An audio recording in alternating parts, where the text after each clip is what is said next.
Bienvenue dans Sans Tabou, le premier podcast à aborder les sujets les plus essentiels autour de la santé féminine, la santé mentale et bien plus encore. Prépare-toi à déchiffrer les mythes, comprendre ton corps et à révolutionner ton bien-être. Installe-toi confortablement et levons les tabous ensemble. Et n'oublie pas de nous suivre sur Apple Podcasts, Spotify, Instagram et YouTube pour être sûr de ne rien manquer. Maintenant, je te laisse et place à l'épisode.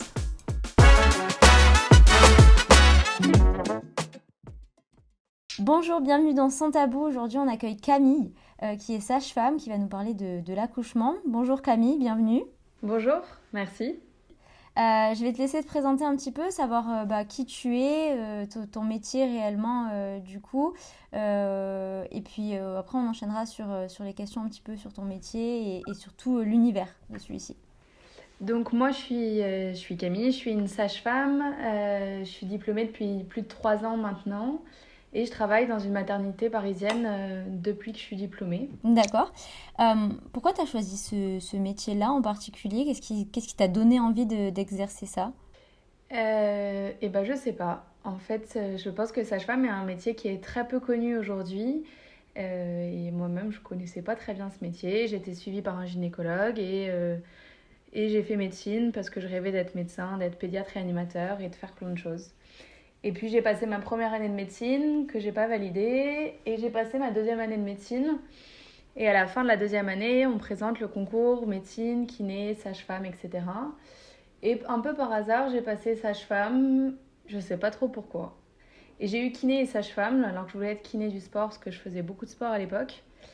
Okay. Et j'ai contacté une sage-femme qui m'a raconté son métier, qui était une amie de ma mère et qui m'a raconté qu'elle avait fait l'humanitaire, ce que je rêve de faire depuis toujours, qui m'a raconté ce que c'était en fait le métier.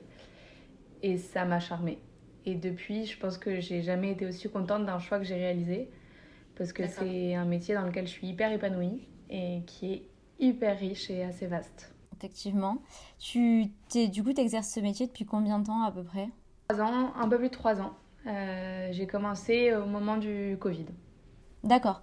Donc, tu es allée en médecine, du coup, en PACES. Tu as passé le concours, du coup, pour être sage-femme. Est-ce qu'après, il y a une formation derrière? Qu'est-ce qui se passe? Comment tu deviens directement sage-femme? À l'époque, moi, dans une école de sage-femme. C'était 4 ans d'études. Maintenant, c'est 5 ans d'études. Donc, ce qui fait 6 ans au total avec l'année de médecine. D'accord. Donc, c'est pas une petite formation. C'est vraiment très long et faut prendre ça en compte. Tu travailles dans quelle structure? Est-ce que tu fais sage-femme en libéral? Est-ce que, donc, du coup, tu l'as dit, tout à l'heure, tu étais en milieu hospitalier. Est-ce que tu as pensé ou est-ce que tu as déjà fait du libéral? J'ai fait du libéral pendant mes études. J'ai un peu vu ce que ça donnait. J'ai fait de l'échographie en libéral avec des sages-femmes, du suivi gynéco, du suivi de grossesse. Pour le moment, j'en fais pas. Je pense qu'à terme, j'en ferai parce que bosser les week-ends, les jours fériés, bosser les nuits, bosser à Noël. Au bout d'un moment, c'est un peu long, un peu éreintant pour la vie perso, mais je pense que j'aurai toujours un pied à l'hôpital. D'accord. Tu peux faire les deux, du coup, être et en libéral, mais aussi avoir un pied dans l'hôpital. Pour le moment, tu peux faire les deux que pendant 3 ans. Je pense que les règles vont changer parce que toutes les sages-femmes sont en train de se barrer de l'hôpital. D'accord. Mais pour le moment, c'est que pour 3 ans d'avoir une activité mixte et à terme, il faut se décider.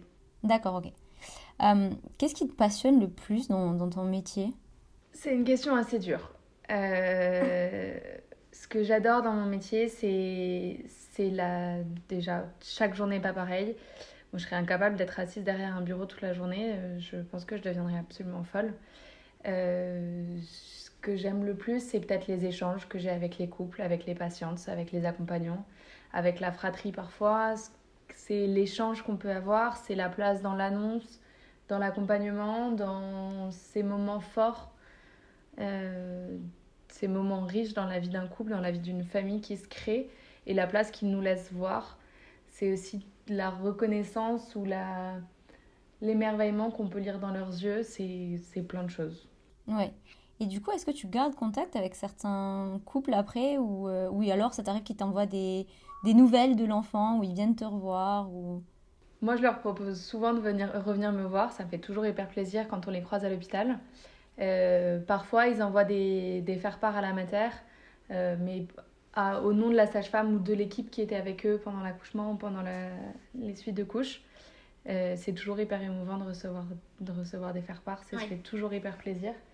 Et puis parfois, ça m'est arrivé aussi déjà quelques fois. Certains couples reviennent à la mater et demandent si la sage-femme en question qui était avec eux la première fois est là. Et quand tu fais la deuxième naissance, c'est un moment incroyable. C'est de partager le quotidien comme ça, presque d'un couple. C'est vrai que ça doit être vraiment étonnant et hyper émotif. Enfin, vraiment, tu dois ressentir l'émotion tout au long et c'est énorme, c'est super. Euh, Est-ce que tu peux nous en dire plus? Parce que comme tu le disais, sage-femme, c'est encore un métier qui reste pas très connu. Est-ce que tu peux nous en dire un peu plus sur ton métier, en quoi il consiste réellement? Puisque on peut avoir des idées, mais pour vraiment nous confirmer un peu ce que c'est qu'être sage-femme. Alors, sage-femme, aujourd'hui en France, c'est très différent que dans certains autres pays. Et je dis aujourd'hui parce que tous les jours, on nous donne de nouvelles tâches. euh, parce que, parce que le gouvernement aime bien nous donner plein de tâches.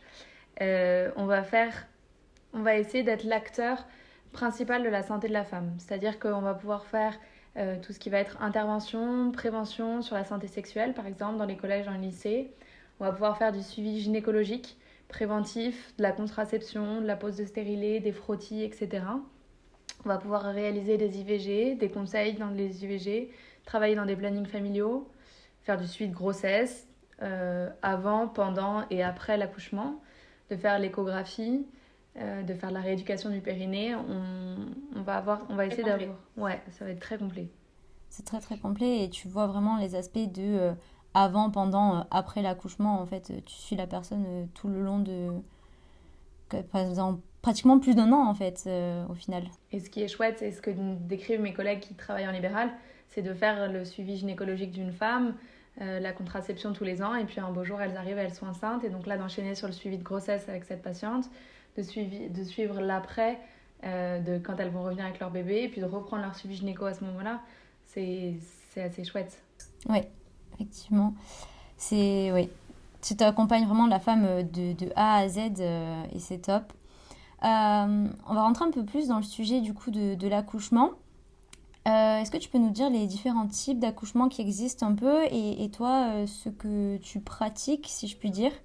Qu'est-ce que tu entends par les différents types? Les différents types d'accouchement, donc à domicile, en hôpital. Il y a aussi, de ce que j'ai un peu regardé, des accouchements sur un plateau technique. Euh, je veux dire, voilà, quels sont les différents types en fait? Comment on peut accoucher et où?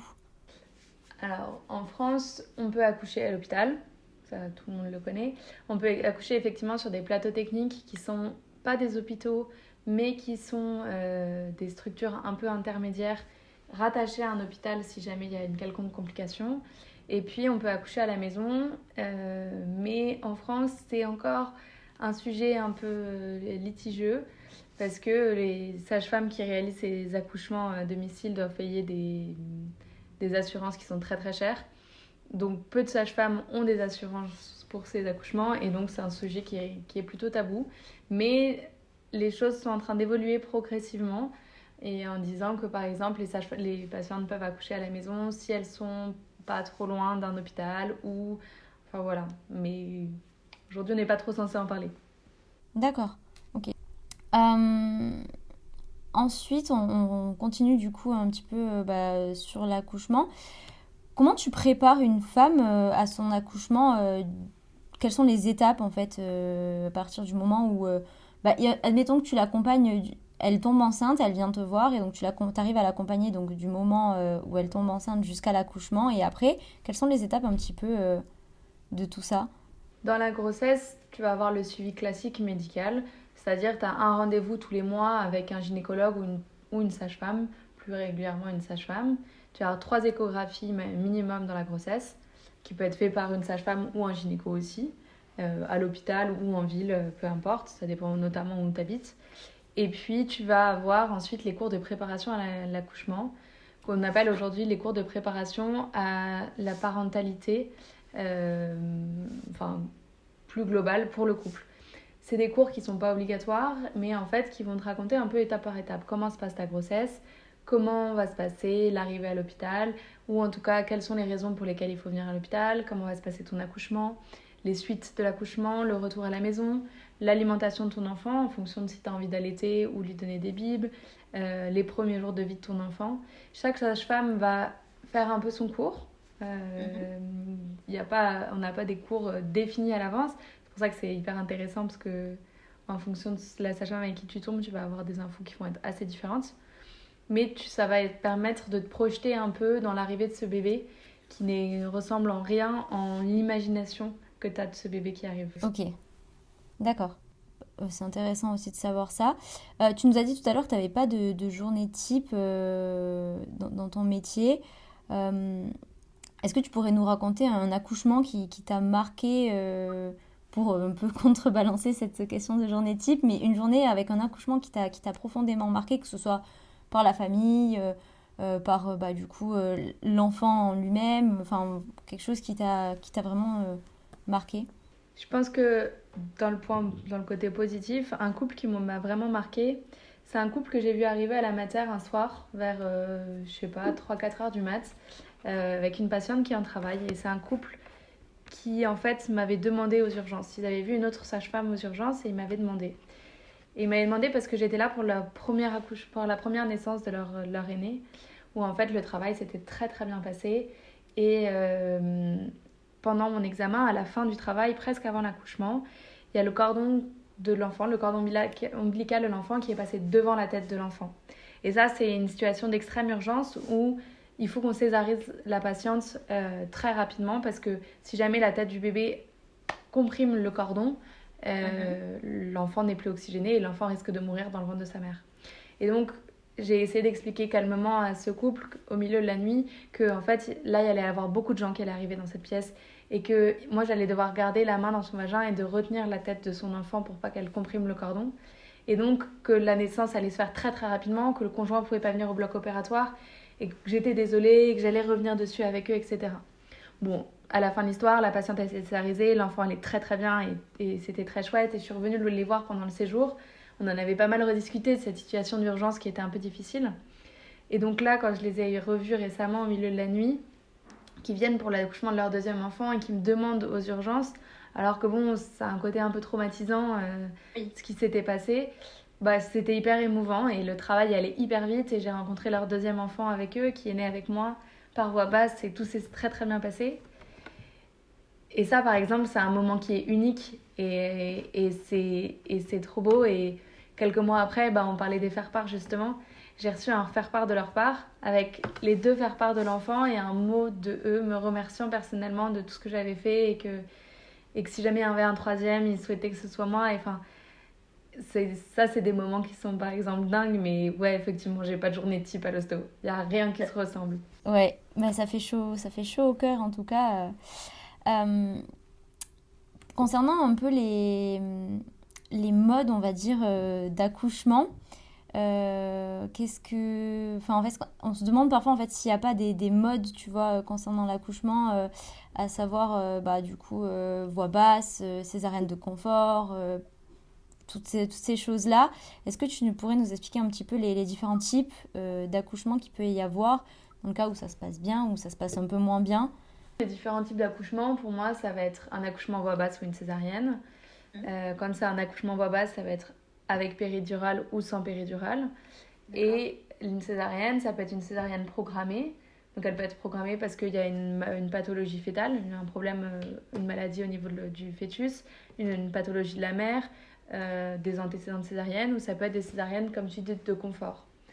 J'ai un peu du mal avec ce terme de césarienne de confort parce que ça reste une opération, donc il peut y avoir des conséquences.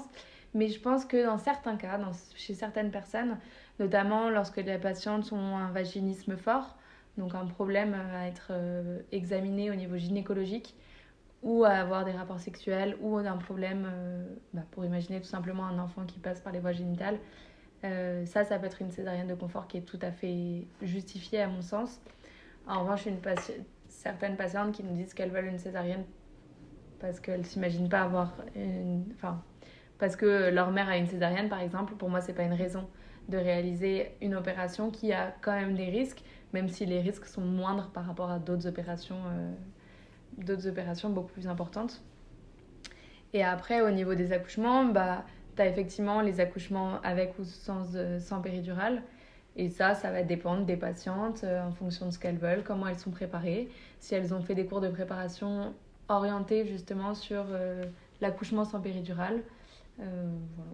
Ok, on y reviendra un petit peu sur la péridurale après. On a pas mal de questions aussi sur ce sujet. Est-ce que tu peux nous dire un peu ce que c'est du coup l'accouchement épisio, si je ne me trompe pas, nous détailler un petit peu qu'est-ce que ça veut dire et qu'est-ce que c'est réellement? Une épisiotomie, c'est le principe de couper au niveau du périnée, de faire une entaille. Et ça a à l'origine deux justifications. La première, c'est de dire que la peau est trop tendue et que l'enfant ralentit son rythme cardiaque et que pour accélérer les choses, parce que la patiente n'arrive plus à pousser à ce moment-là, on va couper à l'aide de ciseaux sur le côté au niveau du périnée pour élargir l'ouverture et faire sortir l'enfant plus rapidement. La deuxième, c'est de dire, lors d'un accouchement, il peut y avoir des déchirures qui sont naturelles. Et parfois, des déchirures naturelles, elles vont filer entre le vagin et l'anus. Et ça, c'est des déchirures qui est compliquée et qui peut avoir des séquelles. Donc, c'est pour préserver le périnée. On sait que si on fait une épisiotomie, on va couper pas dans le même sens. Et donc, il y aura une déchirure qui sera moins grave, moins compliquée, moins douloureuse et plus facilement suturable. Et donc, plus facilement, la patiente s'en remettra plus facilement. Après, moi, en du coup 4 ans d'études et plus de 3 ans d'exercice, j'en ai jamais fait. D'accord. Donc c'est quand même extrêmement rare. D'accord. Et à ce moment-là, est-ce que vous demandez, vous le dites à la patiente quand elle accouche, ce que vous allez pratiquer, ou vous lui demandez un accord, comment ça se passe? Quand on a le temps, on en parle à l'avance. Moi, les épisiotomies que j'ai vues, les médecins qui étaient là, parce que du coup, si c'est pas moi qui l'ai fait, c'est que j'ai dû appeler le médecin, ils ont presque toujours demandé. Ou en tout cas, si c'est dans l'urgence et que la patiente n'est plus à même de savoir, on en rediscute après l'accouchement en disant que c'était une situation d'urgence. Mais je pense que toutes mes collègues et tous mes collègues qui l'ont fait demandent à l'avance. Mais ça reste un moment où on est dans l'urgence et où la patiente ou le couple sont quand même occupés sur autre chose et donc parfois ils n'entendent pas forcément ce qu'on dit aussi. Mais je sais que dans certains cas, c'est pas toujours demandé. Ok. Est-ce que du coup là on revient sur un peu la péridurale du coup. Quelles sont les principales appréhensions en fait des femmes par rapport à la péridurale? Ça va dépendre de l'origine des patientes. Les patientes africaines, elles vont avoir, quand je dis africaine, c'est de culture africaine, vont avoir peur de la péridurale parce que c'est culturel et donc ça va être plutôt refusé parce qu'il y a eu des histoires compliquées, je pense à certaines époques. Et donc, elles vont plutôt être réticentes par rapport à ça. Et puis, c'est culturel en disant, en fait, ma famille n'a pas eu de péridurale, je ne dois pas avoir de péridurale. Ouais, c'est dans les mœurs. Des couples aujourd'hui vont te dire qu'ils ne veulent pas de péridurale parce qu'ils ont envie d'essayer, parce qu'ils ont envie de sentir. Malheureusement, en général, les patientes qui arrivent en disant qu'elles ont un souhait de ne pas avoir de péridurale ne sont pas suffisamment formées, informées, préparées pour ça. Et donc, parfois, tu sens qu'elles ont le regret de dire « en fait, je veux une péridurale ». Mais parce que c'est une douleur, à l'accouchement, ça peut être long et c'est une douleur que tu ne connais pas tant que tu n'as pas accouché. Et donc, de se préparer à cette douleur, c'est très difficile. Mais ce n'est pas un échec. C'est tout ce qu'elles ont déjà fait sans péridurale. Elles doivent être hyper fières de ce qu'elles ont fait parce que c'est déjà énorme. Après, aujourd'hui, la péridurale, dans énormément d'endroits, à partir du moment où tu poses la péridurale, tu dois rester dans ton lit. Donc certes, on va essayer de se mobiliser, de se mettre sur le côté, de se mettre à quatre pattes, etc. Mais tu ne peux pas te mobiliser franchement. Et là, petit à petit, dans pas mal de matières, en France, on essaie de mettre en place la péridurale déambulatoire. C'est-à-dire que au bout d'un moment, tu peux commencer à te lever, tu peux commencer à marcher. Bon, je te dis pas d'aller acheter ton pain à côté, mais tu peux marcher dans la pièce, un peu dans le service, tu peux faire du ballon, etc. Ce qui te permet à faire avancer les choses et d'avoir l'effet positif de la péri, c'est-à-dire de diminuer la douleur franchement, et en même temps de continuer à te mobiliser. D'accord. Oui, c'est une nouvelle méthode du coup qui commence à... Oui, Dans les pays nordiques, ça fait des années qu'on utilise ça, mais en France, ouais. D'accord. Donc tu dis qu'il y a beaucoup, beaucoup de couples au final qui arrivent en étant certains qui veulent pas de péridurale et qui au final la demandent. Euh, Est-ce que du coup vous êtes obligé de lui informer des risques aussi qu'il peut y avoir? S'il y en a, est-ce qu'il y a des risques au final sur la péridurale? Alors, tu peux avoir des douleurs secondaires dans le dos après la péri.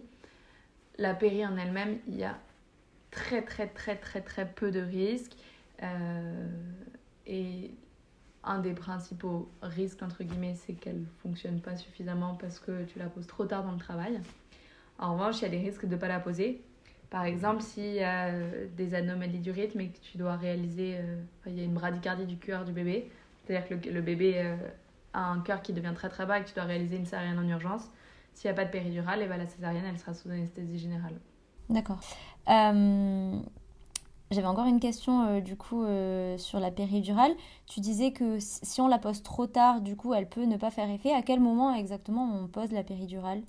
Alors, à partir du moment où le couple la demande, jusqu'à ce qu'elle soit efficace, tu as 40 minutes de délai. D'accord. En moyenne. Après, je dis toujours, ça va dépendre de est-ce que c'est le premier bébé ou est-ce que c'est le troisième, quatrième, etc. Je dis en général aux patientes quand c'est leur premier, bah, sauf si on voit les cheveux, et dans ce cas-là, il faut pousser. Enfin, on voit les cheveux du bébé, il faut pousser, sinon il n'est pas trop tard. Après, quand c'est des patientes qui ont déjà accouché plusieurs fois, c'est un peu dur de savoir. Elles se connaissent et si elles veulent en avoir, elles savent à quel moment il faut la poser. D'accord. Donc ouais, c'est ce que tu disais, si elles sont bien informées avant et tout ça, ça pose pas de soucis. Je vais sortir un petit peu du sujet de la péridurale euh, et je vais parler un petit peu du déni de grossesse.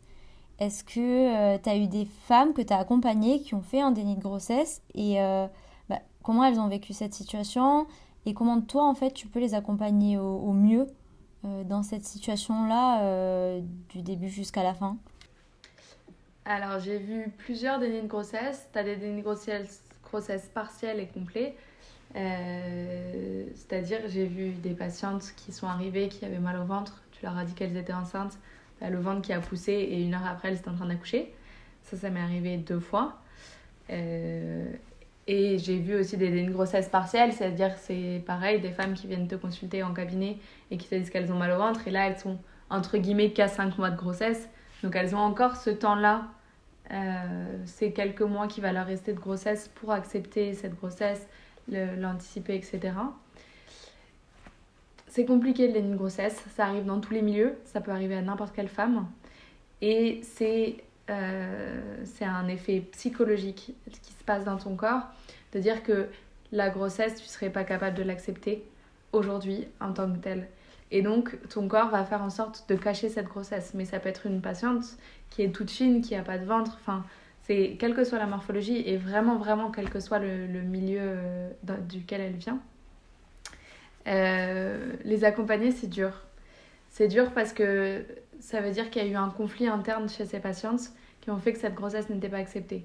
Soit parce qu'elles se disaient, bah, si je suis enceinte, j'avorterai alors qu'elles veulent profondément un enfant.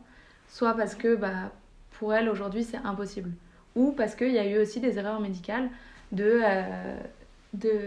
une patiente à qui on a dit qu'elle pourrait jamais tomber enceinte, et ben dans sa tête, elle tombera jamais enceinte, ce qui est pas vrai. Ok, c'est vraiment psychologique, vraiment axé sur la psychologie et il n'y a aucun signal d'alerte. Du coup, à part un peu mal au ventre quand elles arrivent, elles ont vraiment eu zéro indice à savoir qu'elles étaient enceintes. Elles avaient leurs règles continuellement. Parfois, elles ont même leurs règles, ouais. C'est pas des règles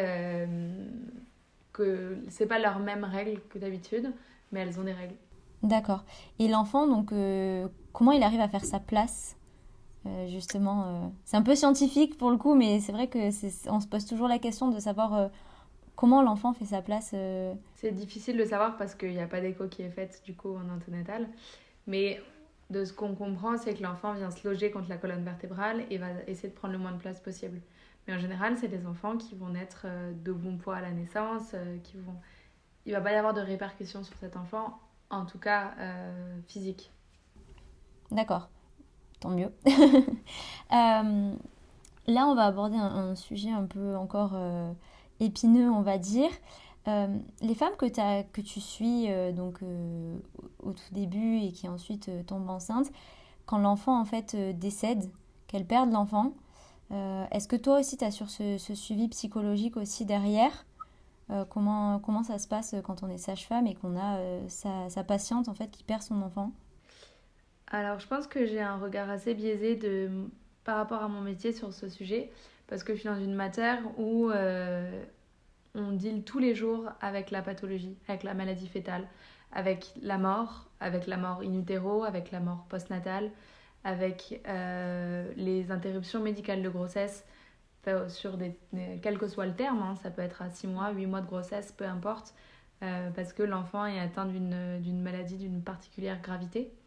Donc je pense que j'ai un regard biaisé parce que on a l'habitude d'accompagner la maladie et la mort dans ma matière.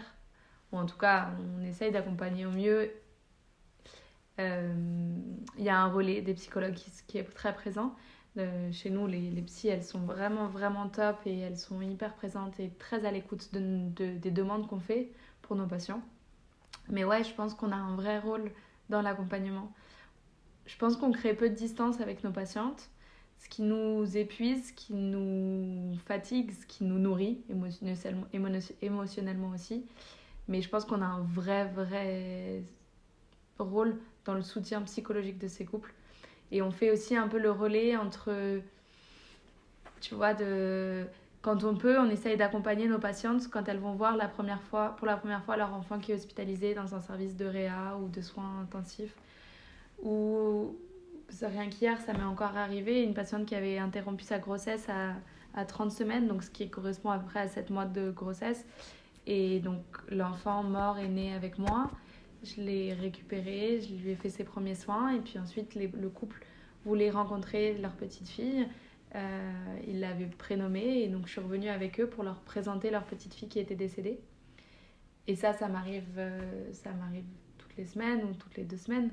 Et je pense que on a un rôle dans l'accompagnement psychologique, pas parce que tu présentes l'enfant mort aux parents et que tu confrontes l'image de l'enfant rêvé à la réalité.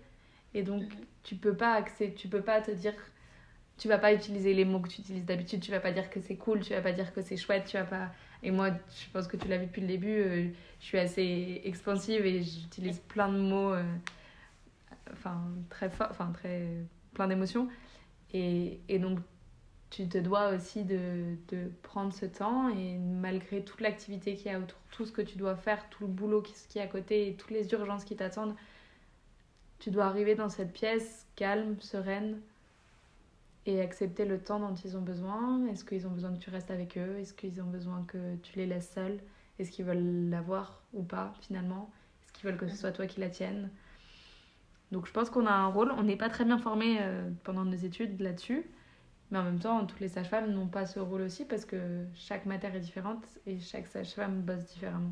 D'accord. Et toi, en termes de personnel, est-ce que ça te touche profondément quand tu rentres chez toi? Est-ce que, bah, je suppose que ça t'est déjà arrivé, hein, mais de fondre en larmes, parce que c'est quand même quelque chose qui touche, c'est l'humain, c'est, comme tu dis, il y a les bons côtés, mais il y a aussi les mauvais côtés, et ça doit profondément te toucher, en fait. C'est dur et je pense que tout soignant a déjà ramené à la maison une histoire, un couple un patient qui l'a rencontré ou une histoire qui lui est arrivée. C'est parfois plus facile parce que tu t'assimiles pas forcément à toutes les personnes que tu rencontres. C'est parfois très dur quand tu rencontres un couple qui a le même âge que toi, qui te fait penser à ta vie ou à tes potes ou à ta famille. Euh, c'est important de faire la part des choses parce que c'est pas nos vies. Et si un couple pleure dans tes bras, c'est important aussi de pas pleurer. Même si tu vas montrer ton émotion parce que tu as de l'émotion, c'est important de pas pleurer avec eux ou en tout cas pas sangloter et que ce soit les patients qui te réconfortent.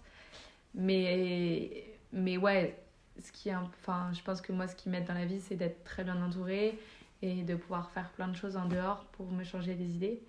Mais c'est sûr que j'ai ramené déjà plein d'histoires à la maison et il y a encore plein d'histoires auxquelles je pense tous les jours. Mais dans le bon sens du terme, parce que c'est grâce à eux aussi que je me dis, bah en fait, il s'est passé ça pour eux et Et bah, moi, dans ce cas-là, il faut que je profite de ma vie parce que à tout moment, une vie peut basculer. Et donc, si je profite pas aujourd'hui, bah, personne va le faire pour moi. Donc go, on y va et on profite. Effectivement. Et est-ce que vous, du coup, vu que tu me disais que ta mater, c'était quand même un cadre un peu spécifique, est-ce que vous avez des accompagnants psychologiques à côté qui peuvent vous aider ou vous supporter si jamais à un moment donné, bah c'est trop, t'as besoin voilà, d'évacuer? Alors, on a les psychologues qui vont voir nos patientes, qui discutent beaucoup avec nous. Donc, c'est un cadre un peu informel avec qui on peut discuter. Et après, il y a la psychologue de l'hôpital dans lequel je bosse, qui est la psychologue des professionnels. Bon, on va peut-être fermer cette parenthèse du coup. Merci pour ces réponses. Bon, là, on va parler un petit peu du coup des violences un petit peu gynécologiques. Euh, alors, est-ce que tu as déjà assisté au cours de ta carrière à certaines formes de violences gynécologiques? Si oui, est-ce que tu peux nous en parler? Ou sinon, comment tu aurais réagi face à ça, en fait, d'un point de vue pratique?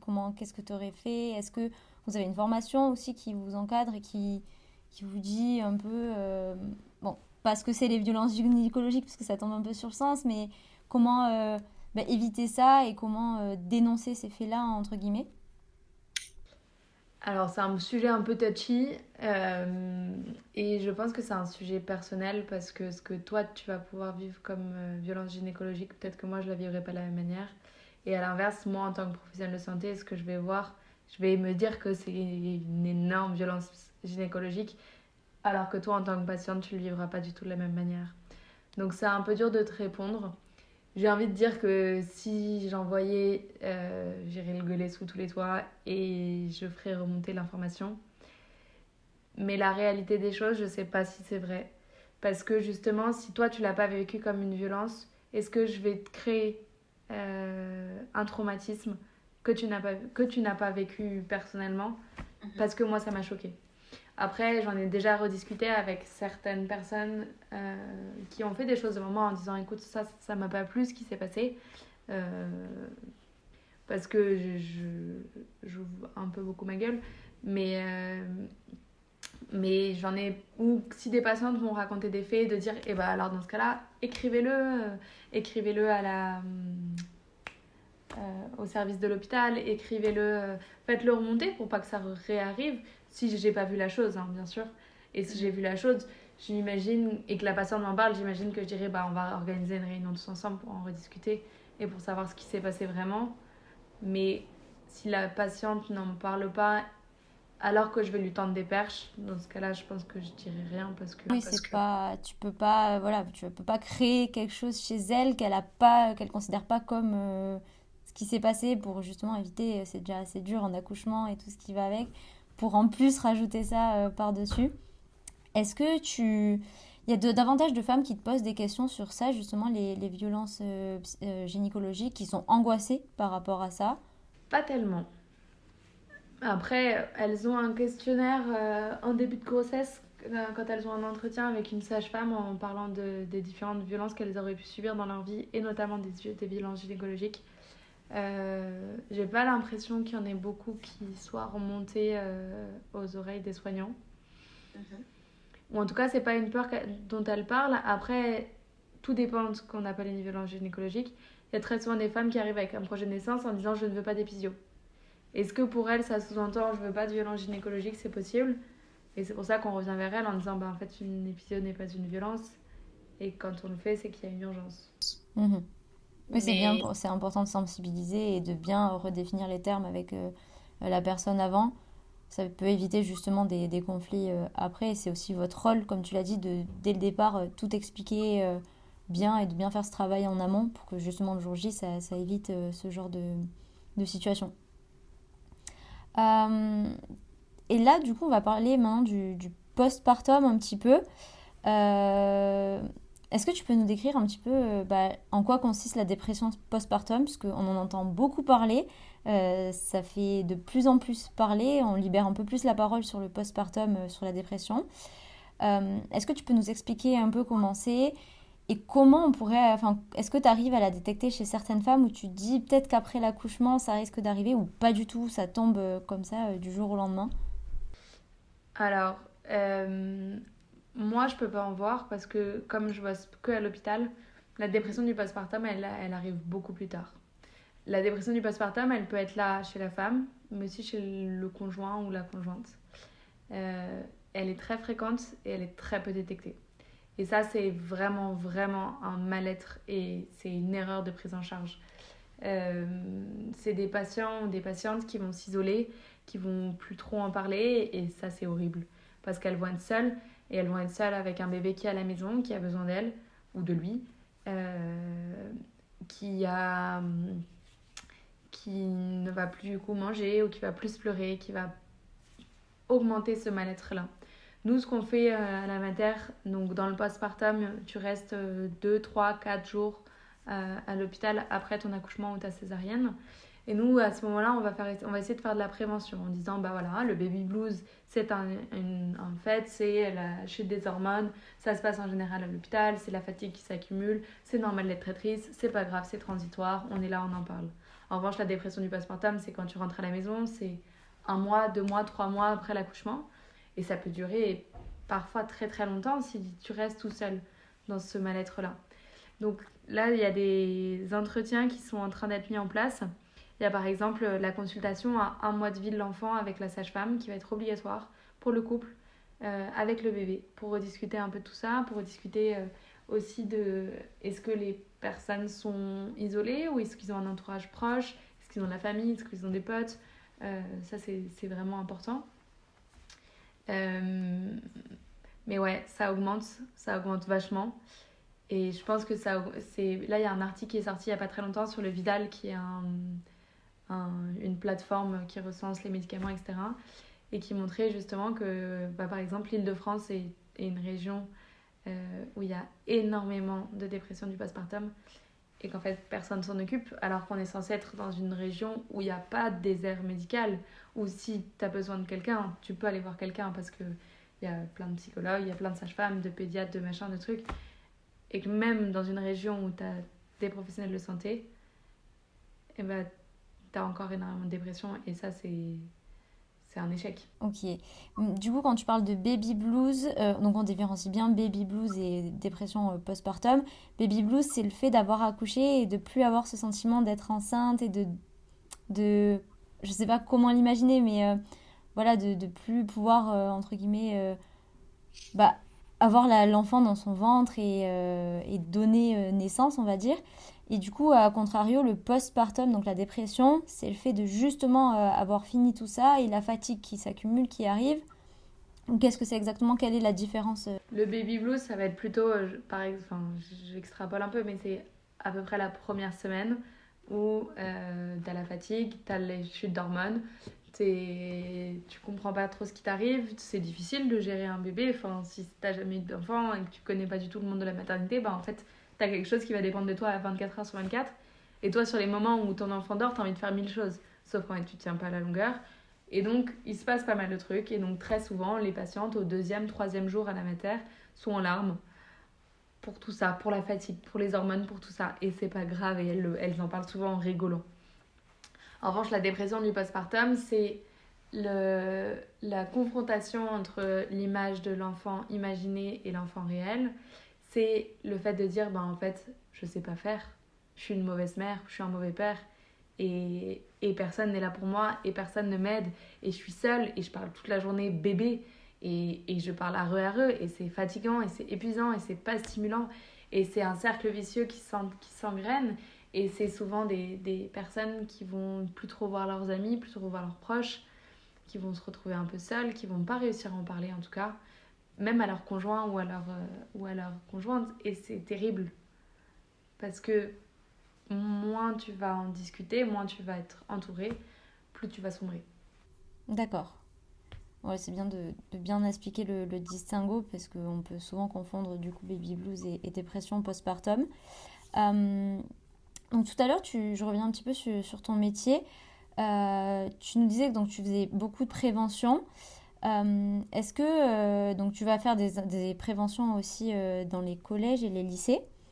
Est-ce que tu interviens spécialement juste sur du coup l'accouchement et la sexualité ou est-ce que tu interviens aussi sur un peu des domaines de santé générale comme l'alcool, le tabac, mais aussi du coup c'est lié à la sexualité, hein, mais la contraception, les MST. Est-ce que tu sensibilises aussi à ça ou juste c'est un domaine réellement de prédilection et ça s'arrête à ce champ-là? Alors moi, je t'avoue que j'en avais pas fait depuis très longtemps la prévention dans les collèges-lycées. C'était plus, les préventions que j'ai faites, c'était plus sur la santé sexuelle. Donc, tu sais, les interventions sur la contraception, sur les préservatifs, sur les IST, les MST, sur contraception, les IVG, les plannings familiaux, les centres d'accueil, euh, où on réexplique toujours que comme on est professionnel de santé, tu as le secret médical, on n'est pas obligé de prévenir les parents. Pour donner une pilule d'urgence, on n'a pas besoin de prévenir les parents. Pour les visites IVG, comment ça se passe, qui peut l'accompagner, etc. D'accord. Est-ce que dans ton service, en fait, est-ce que tu peux cumuler et ton travail et faire des interventions du coup à côté? Et suivant quoi, est-ce que c'est toi qui décides d'aller faire des interventions justement en contactant les lycées ou c'est quelque chose qui est mis en place par l'État et donc il y a des... Comment ça fonctionne un petit peu? C'est plutôt mis en place par l'État. Ça va être plutôt organisé par les sages-femmes des plannings familiaux. Par exemple, à la Pitié, tu as un planning familial. Et je sais que tu as des sages-femmes qui bossent en mater, mais qui bossent au planning familial. Et du coup, qui ont des temps euh, par le planning dédiés à des interventions dans des collèges-lycées. D'accord, ok. Euh, on se demande aussi souvent la différence entre sage-femme et gynéco. Du coup, est-ce que c'est très... la limite est très fine quand on en entend parler. Est-ce que tu peux nous expliquer la réelle différence? Alors forcément, il y a le nombre d'années d'études qui diffèrent et ce que tu apprends en plus. Mais par exemple, qu'est-ce qu'un gynécologue a le droit de faire que tu ne peux pas faire? Et à l'inverse, qu'est-ce que toi tu fais qu'un gynéco ne fait pas? En gros, dis-toi que toute femme qui est en bonne santé peut voir une sage-femme à partir du moment où elle a ses règles jusqu'à sa ménopause, tant qu'elle est en bonne santé. À partir du moment où elle va avoir un diagnostic d'une pathologie, un cancer du sein, un cancer de l'utérus, un- je sais pas trop, mais enfin, tout ce qui va être plutôt grave et sortir, enfin, en tout cas sortir de l'ordinaire, dans ce cas-là, la sage-femme doit réorienter vers un gynéco. Après, si on parle d'IST ou des choses comme ça, la sage-femme peut le gérer, ça, il n'y a pas de souci. Euh, mais petit à petit, en fait, je pense que petit à petit, les gynécos feront plus trop de suivi en libéral. Ce sera que les sages-femmes. Mais qu'en revanche, s'il y a quelque chose, elles renverront vers les gynécos qui seront plutôt à l'hôpital. D'accord. Et pendant l'accouchement, du coup, quelle est enfin, du coup, c'est possible qu'il y ait un gynéco et une sage-femme, ou qu'une sage-femme ou qu'un gynéco. Mais qu'est-ce qui nécessite l'intervention des deux dans le moment de l'accouchement? La sage-femme va tout faire. Mais si elle voit qu'il y a des anomalies du rythme au niveau du cœur du bébé, si elle voit que le travail dure un petit peu trop longtemps, si elle voit qu'il y a des choses qui l'inquiètent, qui la perturbent, dans ce cas-là, on doit appeler le gynéco de garde, l'obstétricien de garde, pour intervenir. Et il peut faire soit des accouchements instrumentaux, soit des césariennes en fonction du degré d'urgence. D'accord. Mais tant que c'est normal, c'est que la sage-femme. Ah, ok, d'accord. Est-ce que ton métier, tout à l'heure, tu nous disais qu'il évolue parce qu'on vous rajoute de plus en plus de champs d'action, en fait. Vous savez faire de plus en plus de choses. Est-ce que tu as un exemple un petit peu de dernièrement? Qu'est-ce qu'on vous a rajouté? Quel domaine de compétences vous avez dû acquérir? Bah là, il y a eu les IVG qui sont arrivés. Donc, on a augmenté le terme des IVG et nous, on va pouvoir réaliser des IVG plus tardivement et plus en autonomie. Mais petit à petit, où tu vois, là, il y a le nouveau. Les anti. Le traitement pour la bronchiolite chez les enfants. Nous, on peut vacciner les enfants maintenant pour le traitement contre la bronchiolite. Petit à petit, on en rajoute de plus en plus de tâches. Ça va avec les années d'études qui augmentent aussi, même si c'était pas le but qu'on ait une année d'études en plus, c'était plus pour faire plus de stages. Ce qui est dommage, c'est que ça va pas avec le salaire, parce qu'il augmente pas trop lui non. Ouais. Justement, au niveau salaire, est-ce que tu peux nous donner une fourchette, bon, de toi dans ton cas, hein, bien sûr, parce que c'est différent du coup pour, j'imagine, peut-être chaque maternité, chaque poste et aussi si tu fais du libéral ou si t'en fais pas ou si tu fais les deux. Peut-être une fourchette pour toi, ton profil particulier. Alors pas une somme exacte, hein, mais peut-être une fourchette. C'est hyper dur de te dire parce qu'en fait, t'as un salaire fixe qui est très peu élevé. Mais en fonction de si tu fais des nuits, tu vas être payé, bon, pas grand-chose, mais 1 € de plus par heure. Si tu bosses les week-ends, les dimanches, les jours fériés, combien de gardes tu fais? Est-ce que tu fais des gardes sup? Donc j'ai absolument jamais le même salaire. Euh, Ce qui est chouette, c'est que tu commences avec un salaire qui est plutôt correct, mais en fait, tu évolues peu dans ta carrière. Et la manière, enfin, pour évoluer dans ton salaire, il faut que tu passes des grades. Et pour passer des grades, il faut que tu passes des diplômes en plus. Donc là, par exemple, je suis en train de passer mon diplôme pour faire des échographies de grossesse et des échographies gynéco. Mais c'est par stade, c'est-à-dire que je te dis, enfin, je sais pas, mais tu peux avoir que 100 sages-femmes sur l'île de France qui vont avoir un grade 2. Donc, à partir du moment où tu as une sage-femme qui va monter en grade, ils vont faire monter une autre sage-femme au grade 2. Et donc, du coup, c'est un côté un peu frustrant de se dire, bah, en fait, j'ai hâte qu'il y ait une sage-femme qui parte à la retraite pour que je gagne plus d'argent, quoi. J'extrapole, hein, mais. D'accord, c'est intéressant aussi de voir ce côté-là parce que on n'en sait pas grand-chose en soi de comment ça fonctionne au niveau des gardes et etc. J'ai plus trop de questions du coup sur l'accouchement, pardon, si ce n'est que est-ce que toi, tu en as déjà en titre personnel du coup, est-ce que tous ces moments de bonheur ou de malheur, est-ce que ça a pu te faire peur ou est-ce que ça te donne encore plus envie du coup par le futur d'être maman? Est-ce que voilà, comment tu l'appréhendes du coup cette étape? Et est-ce que tu auras besoin aussi toi d'une sage-femme au final? Alors, ouais, je pense que c'est toujours utile d'avoir une sage-femme sous la main pour un accouchement. C'est quand même plutôt chouette. Moi, ça m'a jamais donné peur et ça me donne toujours pas peur. Je pense qu'on est formé. Je pense qu'en revanche, en tant que sage-femme, la place de ton mec ou de ta meuf est difficile. Parce que bah, toi, tu connais le taf et ton mec connaît pas le taf. Donc, c'est un côté un peu rigolo, un peu particulier. Mais non, ça me fait pas peur. Bah tant mieux alors. Tant mieux. Écoute, merci beaucoup Camille pour toutes ces réponses et pour toutes ces données que tu nous as fournies. C'était très intéressant. On a appris, et moi la première, j'ai appris plein de choses auxquelles j'avais aucune réponse. Je te remercie encore et puis passe une bonne journée. Toi aussi. Merci beaucoup pour cet appel.